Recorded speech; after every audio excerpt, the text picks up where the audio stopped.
In this tutorial, I'll show you how to create this image by using Blender and Stable Diffusion XL. I'll create a plane, rotate it, scale it, and texture paint it like this.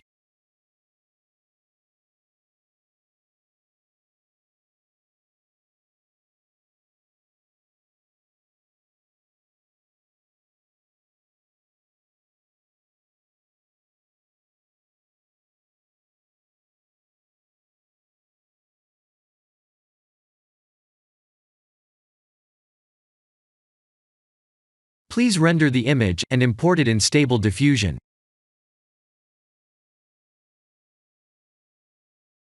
I'll share the full prompts in the description below.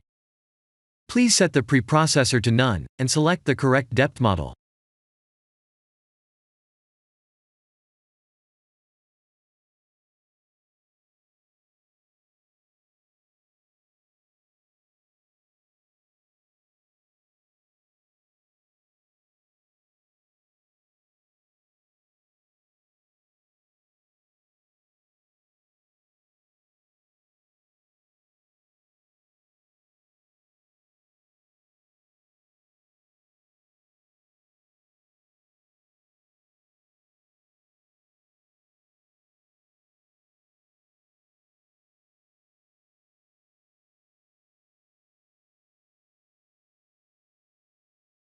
Now that the AI knows what we need, let's send this result to image to further enhance the details.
This is the end of the tutorial. Thank you for watching.